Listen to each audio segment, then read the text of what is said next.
भारतीय रुपया बुधवार यानी 24 सितंबर अपने इतिहास के सबसे निचले स्तर पर पहुंच गया। डॉलर के मुकाबले रुपया 88.80 पर कारोबार कर रहा है, यानी पहले से भी ज़्यादा कमज़ोर। सवाल यह है कि रुपया इतनी तेज़ी से क्यों गिर रहा है?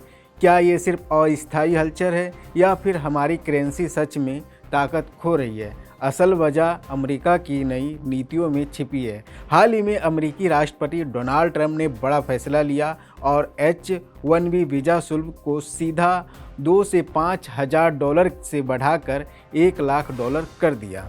ये वही वीज़ा है जिसके जरिए भारत के लाखों IT इंजीनियर और टेक्निकल प्रोफेशनल अमेरिका काम करने जाते हैं। 70% से ज़्यादा H-1B वीज़ा भारतीयों को ही मिलते हैं, जो सबसे बड़ा झटका भारत को ही लगा है। अब IT कंपनियों को अपने कर्मचारियों को अमेरिका भेजने के लिए बहुत ज़्यादा खर्च करना होगा और इसका सीधा असर उनकी कमाई और मुनाफे पर पड़ेगा।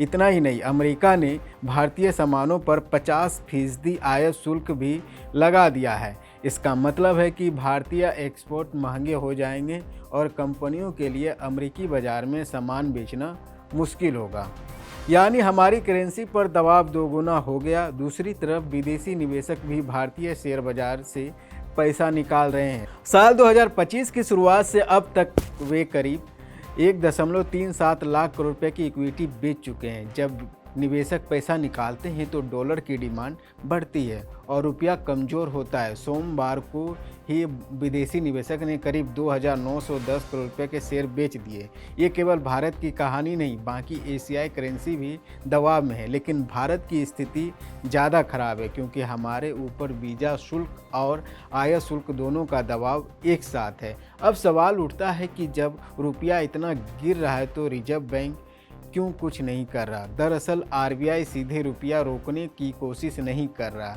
वो केवल समय समय पर सरकारी बैंकों के जरिए डॉलर बेचकर थोड़ी स्थिरता लाने की कोशिश करता है। लेकिन बड़े पैमाने पर ऐसा करना मुमकिन नहीं है।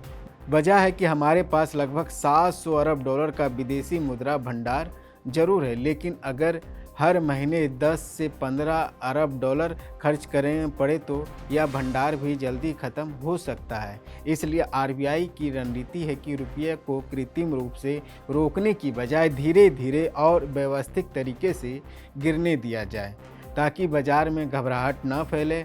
और अब बात करते हैं आम लोगों की जेब पर पड़ने वाले असर की। जब रुपया गिरता है तो आयात महंगा हो जाता है। भारत अपनी ज़रूरत का 85% कच्चा तेल बाहर से खरीदता है। रुपये की कमजोरी से तेल आयात पर प्रति लीटर 2.5 से 3 रुपये का अतिरिक्त बोझ पड़ सकता है। यही नहीं, मोबाइल फ़ोन, लैपटॉप और इलेक्ट्रॉनिक्स भी महंगे हो जाएंगे क्योंकि भारत हर साल 65 से 70 अरब डॉलर का इलेक्ट्रॉनिक्स आयात करता है। हालांकि एक्सपर्ट्स का कहना है कि उपभोक्ता महंगाई यानी CPI पर इसका सीधा असर सिर्फ 0.6 से 0.8% तक ही होगा, क्योंकि सरकार सब्सिडी देती है और कंपनियां पहले से हेजिंग कर लेती है। लेकिन इसकी वजह से कीमतें धीरे धीरे जनता तक पहुंचती है। आमतौर पर रुपया की कमजोरी से निर्यातकों को फ़ायदा होता है क्योंकि भारतीय सामान विदेशों में सस्ता हो जाते हैं। लेकिन इस बार कहानी उल्टी है। अमेरिका ने हमारे सामान पर भारी टैरिफ लगा दिया है और IT कंपनियों पर वीज़ा शुल्क का बोझ बढ़ गया है। ऐसे में रुपया कमज़ोर होने के बावजूद निर्यातकों को कोई राहत नहीं मिल रही।